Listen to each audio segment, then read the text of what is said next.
Really pleased to be here this evening, and I'd like to thank the Randolph County Community Arts Center for organizing this poetry, April Poetry Month reading. My name is Bill King. I am going to read about 7 poems, most of them new, but I'll read a couple from my book, The Letting Go, at the end.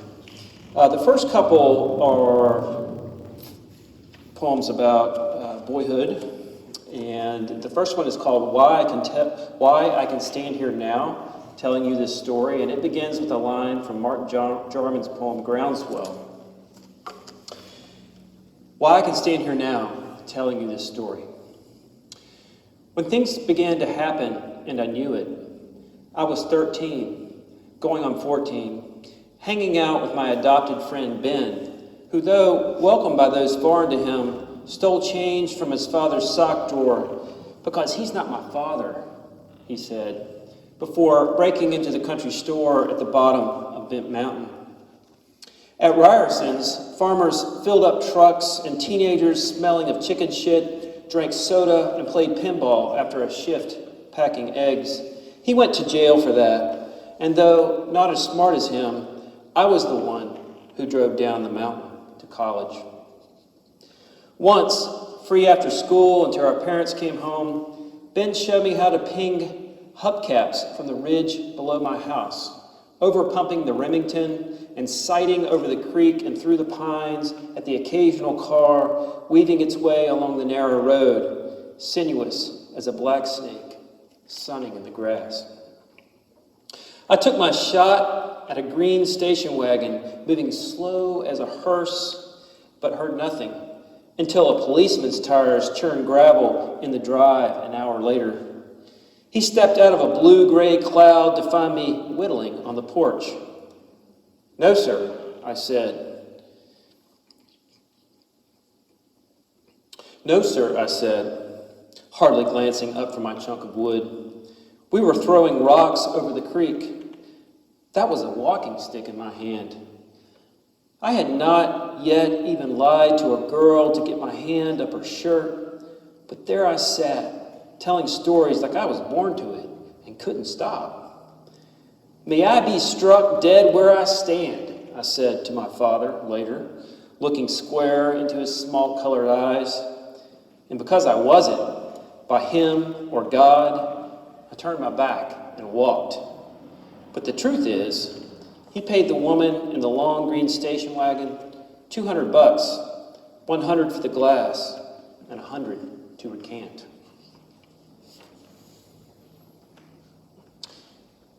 This one's called My Grandfather's Workbench. My grandfather lived in South Carolina. My grandfather's workbench. My grandfather outlined each tool that hung on a square of pegboard with a black marking pen. As a boy, only beginning to tell pliers from a wrench, I loved to stand on the basement slab, wondering what each in hand could make or mend, break, or set right again. The last time I stood before that bench, undone by the smell of dirt and crickets, bound in my first black suit, I unhooked the hammer, just as he once did, not to nail a nail or replace a rotted board, but to show me its shadow, and then how easy it is, worn out by work or stuck in medias res, to return to its place what made you dream, turn out the light, and dream again.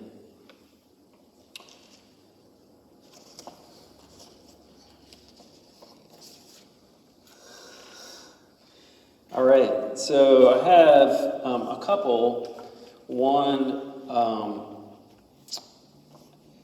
about my son, Walter King, who will be graduating from Georgia Tech here in a few weeks. And this one is set in the Sinks of Gundy, which is in Randolph County, West Virginia. This is called Promise Made in Total Darkness. When we enter the sinks, a mile-long gurgle of snow snow melt, and spring water that splits a high bald and slips under a ledge of limestone. The summer blues go first, and then spruce green, until we reach the last ripple of light on the walls and stop.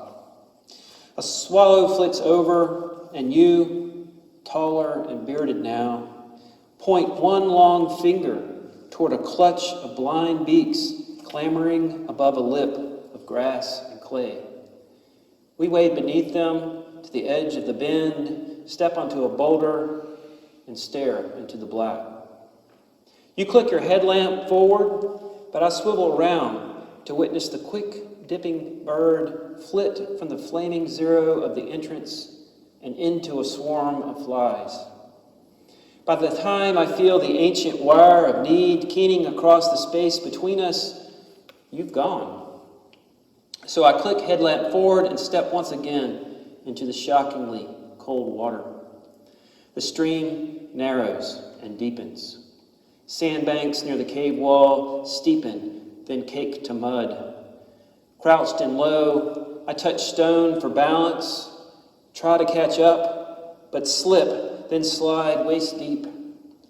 How far ahead could he be, I think, and kill the light to better hear? I call, one beat, two, until Dad echoes off the opposite wall, and I wait for the blade of light. We'll do it, you say, but not today. No hard hats, no extra lamps, not safe enough yet for the long traverse from blue to blue beneath a field of hooves. Lights off again, you grip my shoulder, and the weight of stone above lifts like ravens riding updraft above the ridgeline. Next summer, you say, gripping harder until I believe.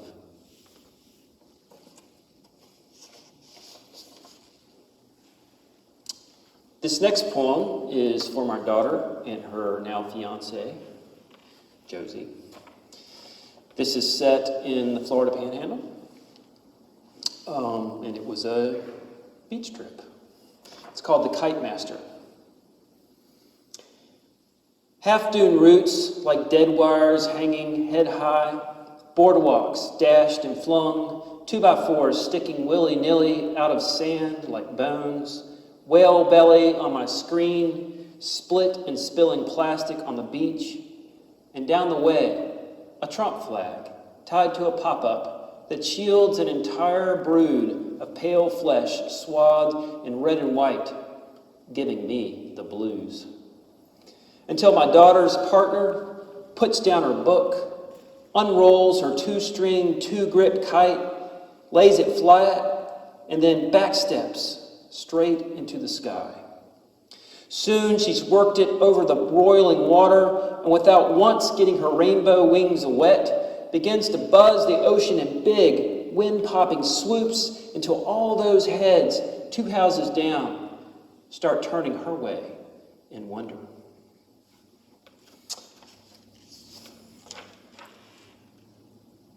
Okay. Here's one, covers a lot of time. The natural history of Appalachia, all the way up to the Anthropocene, when humanity showed up. This is called History of Extraction Run Backwards. A roar of machines like revved dirt bikes at a starting line raises an ocean of second-growth trees shuddering into silence, shrinks a shelf cloud west, untrapping the sun and bluing the sky into orange, garnet, violet, and star, star, star, then Milky Way, meteor, and firefly, dropping slow into moist, blinking grass. The last notes of birds go silent in the canopy, and soon thin brown trails blazing gaps between mountains, piled upon mountains, close, muffling the shouts of men. Until each one of those mountains slips into a shallow sea, swallowing tree fern and horsetail smashed black and flat for miles. This was long before the first mammal unbent his back, before tools, before the axe and saw, and the clever, ravenous teeth of drag lines hauled over earth, unburdened by 5.5 million pounds of ammonium nitrate and fuel oil each day, 6 days a week, finally unmoored the wrecked green heart of Appalachia and sent her downriver into the open mouth of America. Okay, it's spring now. It's been spring for 3 days. So I'm going to read 2 poems having to do with that from my book, The Letting Go. The first one is called Winter Song, and this one is inspired by former poet laureate W.S. Merwin. Winter Song. I miss the spring peeper who crawled out the rain-fed pond all summer until everyone, green and wood frogs too, buried themselves in mud beneath ice or snow. And I miss the first big rain that made little throats trill from bent stems of elderberry and curly willow, from green leaves of young maple that shade the street behind the grocer that faces State Route 33 and the rest of the world. All of this has gone now, unfleshed except for sky, scarred with jet trails, going anywhere but here. Lover of evening rain, lover of last light, lover of small, still water that gazes at leaves all summer, come back. Haven't heard them yet. I'm hoping to hear them soon. Okay, this will be my last one. This one is called This Is the Way.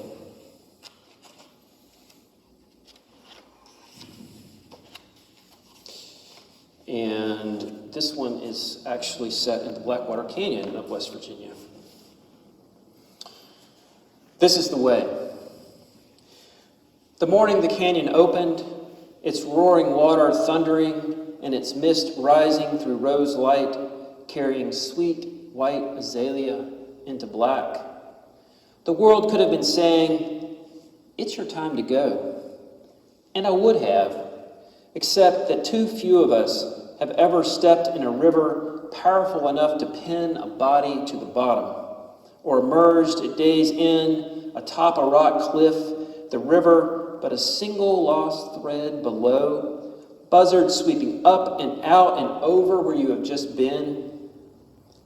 This is the way it will be when you are not looking, when you are pulled backwards and up as if by a string. Yes, the world is ending. It is ending every day, and our feet are not even wet.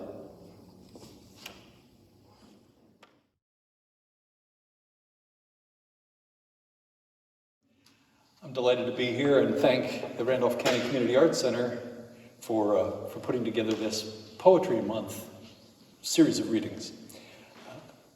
I'm Doug Van Gundy, and here are a couple of my poems. The first one's called A People's History of Randolph County, West Virginia, and it's what I call a ladder poem. The first 11 lines appear, and then those lines appear in the exact opposite order. My idea was sort of looking at the layers of history and then going down into them and coming back up, hopefully with our perspective changed a little bit. A People's History of Randolph County, West Virginia. Imagine how it used to be. All that remains now are stones and ghosts. You can't look at the old topographical maps and see the places where the miners used to live. Even the names of the settlements are missing. Jeff Scott's, Laurel, Roaring Creek Junction. If you go there today, bushwhack through briars and Joe Pye, you will have to dig into the ground to find anything to prove that people ever even lived here. To prove that people ever even lived here, dig into the ground.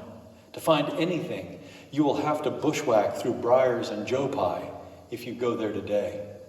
Jeff Scott's, Laurel, Roaring Creek Junction, Even the names of the settlements are missing, the places where the miners used to live. Look at the old topographical maps and see. All that remains now are stones and ghosts. You can't imagine how it used to be.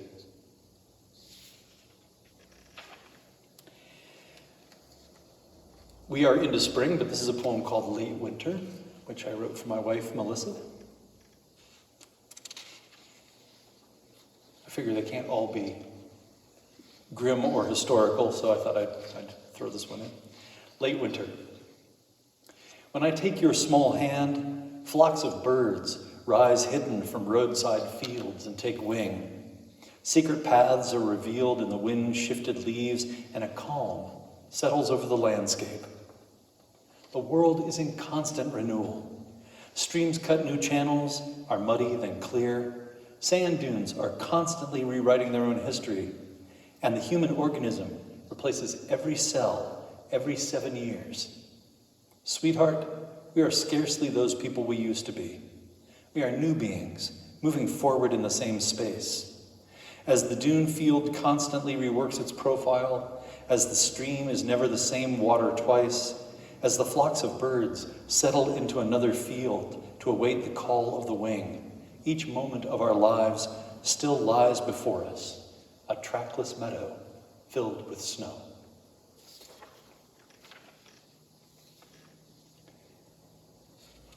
About 2 years ago, I started writing a series of poems that I'm still writing. I think there's 70 or so in this series now. And these are what I call secular hymns. They're in honor of, or in celebration of, or in reflection upon different things. This one's called Hymn for Coal Smoke. Praise the antique odor, wood smoke compressed and marinated in subsea strata and mountain hillsides to a richer, sharper smell. Incense burned on an ancient animal altar. Praise the thready column in chilly air, slow to dissipate, almost an entity in and of itself, black stone burnt to yellow smoke and snow-white ash. Praise the sweat inside the scent, sweetness of the human animal, salt of its labor, blood smell in the mineral dark.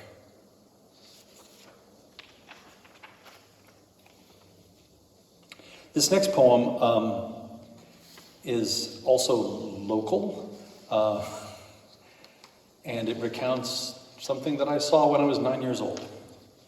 It's called Sideshow, Barber County Fairgrounds, 1975. The field under the tent undulated, but it was the bullhorn insistence of the barker that made my stomach churn and burble and turned my tongue to copper. Come see the frog-faced baby, the human baby with the face of a frog. There was a garish poster of a boy, normal from the neck down, but with a bullfrog's head. Thin, drawn lips, external eardrum, yellow bubble eyes. His parents took LSD, only $1 to see the frog-faced baby, the human baby. The barker continuing his refrain without ever reaching the coda. I don't know why I went inside. It was only $1. I was 9 years old. Inside was a different story. Preserved in an apothecary jar was a human child, a stillborn baby boy, his distended eyes and downturned mouth distorted and magnified by the curved and liquid walls of the jar. I kept looking back and forth between my own hands and his tiny wrinkled hands under glass. I knew this was something I shouldn't see, and yet I walked all the way around him like you were supposed to, before leaving the tent almost reluctantly, trading my shame for the August heat and the sound of normal, living children screaming with delight.